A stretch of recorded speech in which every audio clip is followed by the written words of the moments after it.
I stood at the window of our penthouse apartment, gazing out at the city skyline. The sun was setting, casting long shadows across the sprawling metropolis.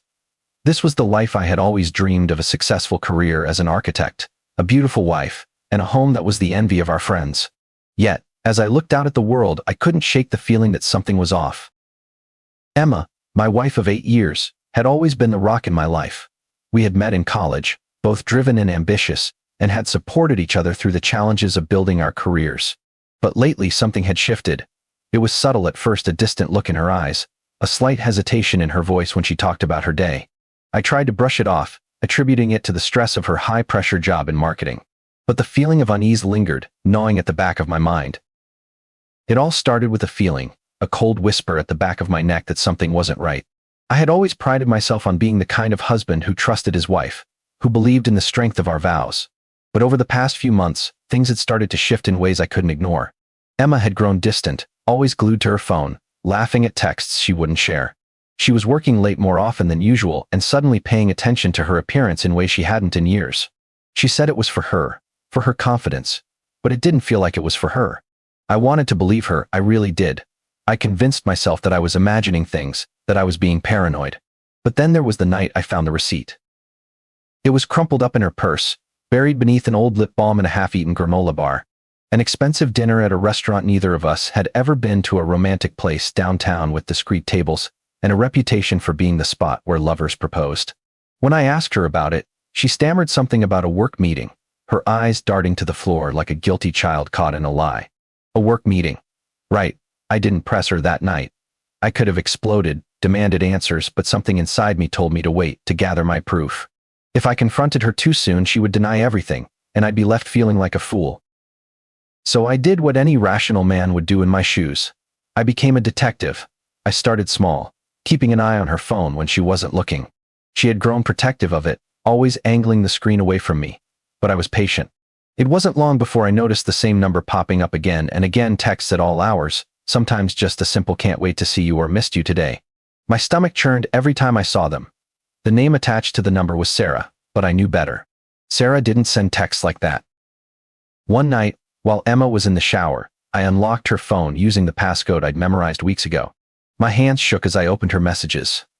There it was, in black and white: a conversation with someone named Alex. Alex with the smooth compliments, the "I love the way you laugh" messages, the "when can I see you again?" And Emma's responses made me sick. She told him she missed him, that he made her feel alive, that she couldn't wait for the next lunch meeting. I thought about confronting her then and there, storming into the bathroom and demanding an explanation. But I didn't. Something in me wanted more than just a confrontation. I wanted her to feel the pain I felt, the betrayal. I wanted her world to crumble the way she'd crumbled mine, so I waited and planned. The opportunity came sooner than I expected. Emma had been working on a big project at her marketing firm, something she'd been bragging about for weeks. It involved a new client, some startup that was eager to make a splash in the industry. She was scheduled to give a major presentation at their office downtown, and she'd been nervous and excited about it for days. The morning of her presentation, I kissed her goodbye and wished her luck. She smiled at me, her lips brushing my cheek, and I wondered if she'd kissed Alex the same way. As soon as she was out the door, I sprang into action.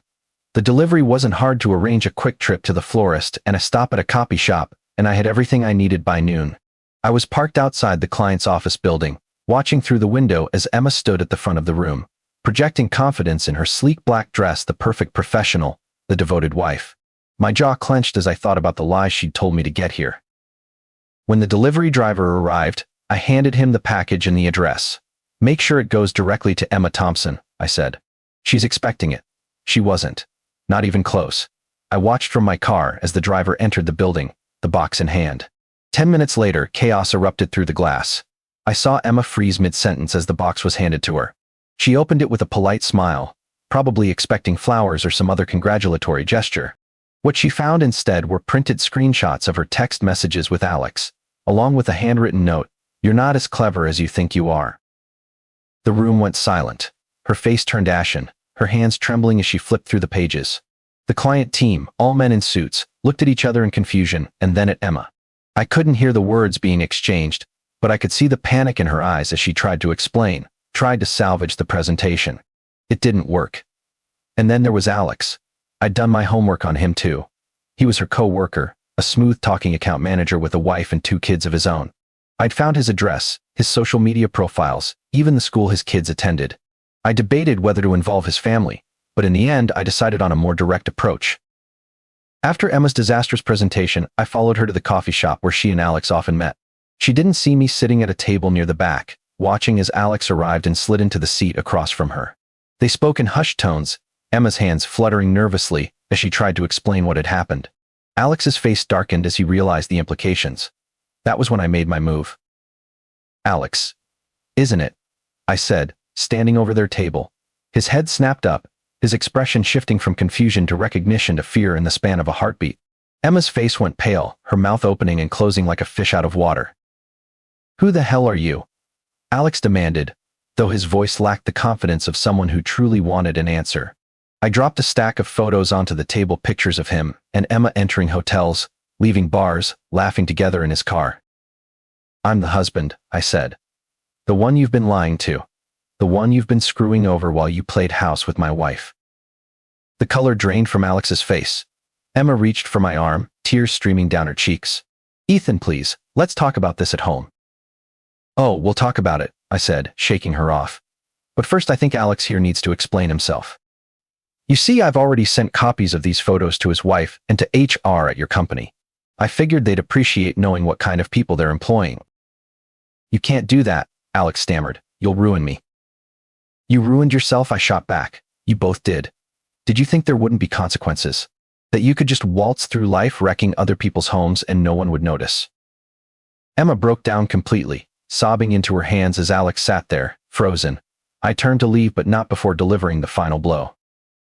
"Oh, and Emma," I said, glancing back over my shoulder, "don't bother coming home. The locks are changed, your things are in storage, and I've already contacted a lawyer. Good luck explaining this to your parents." Her sobs followed me out the door, but I didn't look back. For the first time in months, I felt free. The days following my confrontation with Emma and Alex were a blur of anger and determination. I had crossed a line, and there was no going back. The pain of betrayal had morphed into a cold, calculated resolve to expose the truth, no matter the cost. I found myself consumed by the need to gather more evidence, to build an irrefutable case against them. I began to monitor Emma's every move, tracking her phone calls and messages with a meticulousness that bordered on obsession. I told myself it was necessary, that I needed to protect myself from further deceit. But deep down, I knew it was more than that. It was about control, about reclaiming the power that had been stripped from me. Emma's phone became a treasure trove of incriminating evidence. I discovered that their affair had been going on for months, hidden beneath the veneer of late-night work meetings and business trips. The messages between her and Alex were a mix of mundane details and intimate confessions, each one a stab to my heart. I read them all, committing the worst of them to memory, fueling my anger and resolve. One evening, as Emma was out with friends or so, she claimed I found myself alone in our apartment, surrounded by the remnants of our life together. I unlocked her phone, my hands steady this time, driven by a singular purpose. I scrolled through the messages, my eyes scanning the words that had become all too familiar. And then I saw a message from Alex, sent just hours earlier. "Can't wait to see you tonight. Same place as last time?"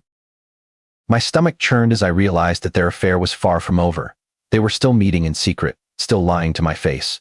I felt a surge of anger, but also a twisted sense of satisfaction. This was the proof I needed, the final nail in the coffin of our marriage. I decided to take my investigation a step further. I followed Emma that night, keeping a safe distance as she drove to a secluded hotel on the outskirts of the city. I watched from the shadows as she entered the lobby, her heels clicking on the marble floor. A few minutes later, Alex arrived, glancing furtively around before disappearing inside. I waited, my heart pounding in my chest, as the minutes ticked by.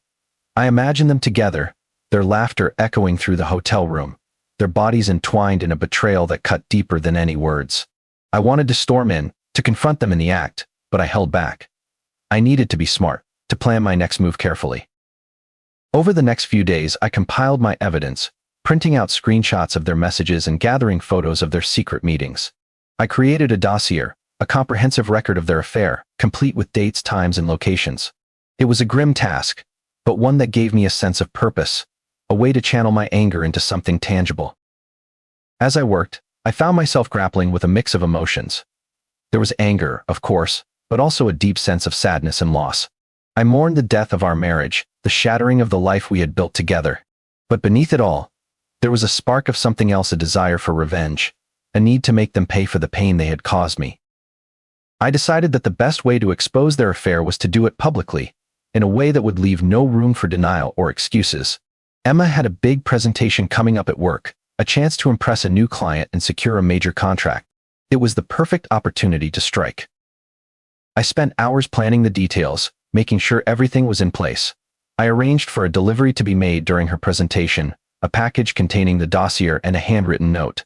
"You're not as clever as you think you are," it read, a simple yet cutting reminder of their deceit. The day of the presentation arrived, and I watched from afar as Emma stood before the client, her confidence radiating through the room. She had no idea what was about to hit her, no clue that her carefully constructed world was about to come crashing down. As the delivery driver entered the building, I felt a mix of anticipation and dread. This was it, the moment of truth. I watched through the window as Emma opened the package, her expression shifting from confusion to shock to horror, as she realized what it contained. The room fell silent as she flipped through the pages, her hands trembling, her face pale. The client team looked on in confusion, their expressions mirroring the chaos that was unfolding before them. I could see the panic in Emma's eyes as she tried to explain, tried to salvage the situation. But it was too late. The damage was done. As I turned away from the window, I felt a sense of satisfaction, a vindication of sorts. But it was tempered by a deep sense of loss, a realization that our marriage was truly over. I had exposed the truth, but at what cost? In the days that followed, I found myself grappling with the consequences of my actions. I had set a chain of events in motion, one that would have far-reaching implications for all of us. But as I looked towards the future, I knew that I had made the right choice. I had reclaimed my power, my dignity, and my sense of self. And in doing so, I had taken the first step towards healing and moving on. The aftermath of Emma's disastrous presentation was a whirlwind of chaos and consequences. I had expected shock and confusion, but the sheer magnitude of the fallout was staggering. Emma's career, once a source of pride and accomplishment, lay in ruins. The client had pulled out of the deal, citing a loss of confidence in her ability to represent their brand. Her colleagues, once supportive and friendly, now regarded her with a mix of pity and disdain.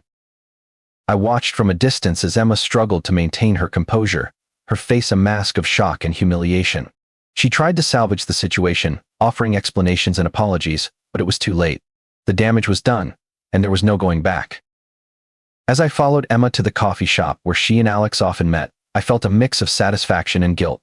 I had achieved what I set out to do, expose their affair, and make them face the consequences of their actions. But at what cost? Our marriage was in tatters, and the lives of those around us were forever altered. I sat at a table near the back, hidden from view, as Emma and Alex entered the coffee shop. They chose a secluded corner, their voices low and urgent as they discussed the events of the day. I could see the tension in their bodies, the fear in their eyes as they realized the gravity of their situation. Alex's face was pale, his usual confidence replaced by a look of sheer panic. He knew that his life was about to unravel, that the carefully constructed facade he had maintained was crumbling around him. Emma, on the other hand, seemed almost resigned, her shoulders slumped in defeat as she listened to Alex's frantic pleas. I waited for the right moment, biding my time as they grappled with the reality of their situation. And then, as Alex's voice rose in desperation, I made my move. I stood up, my chair scraping loudly against the floor, and approached their table. "Alex, isn't it?" I said, my voice steady and calm. He looked up, his eyes widening in recognition and fear. Emma's face drained of color, her mouth opening and closing in shock. "Who the hell are you?" Alex demanded, though his voice lacked conviction. I dropped a stack of photos onto the table, pictures of him and Emma entering hotels, leaving bars, laughing together in his car. "I'm the husband," I said, my voice cold and unyielding. "The one you've been lying to. The one you've been screwing over while you played house with my wife." The color drained from Alex's face as he stared at the photos, the reality of his situation sinking in. Emma reached for my arm, tears streaming down her cheeks. "Ethan, please, let's talk about this at home," she begged. I shook her off, my resolve unwavering. "Oh, we'll talk about it," I said. "But first, I think Alex here needs to explain himself. You see, I've already sent copies of these photos to his wife and to HR at your company. I figured they'd appreciate knowing what kind of people they're employing." Alex's face darkened, his eyes flashing with anger and desperation. "You can't do that," he stammered. "You'll ruin me." You ruined yourself, I shot back. You both did. Did you think there wouldn't be consequences? That you could just waltz through life wrecking other people's homes and no one would notice? Emma broke down completely, sobbing into her hands as Alex sat there, frozen in shock and disbelief. I turned to leave, but not before delivering the final blow. Oh, and Emma, I said, glancing back over my shoulder. Don't bother coming home. The locks are changed, your things are in storage, and I've already contacted a lawyer. Good luck explaining this to your parents.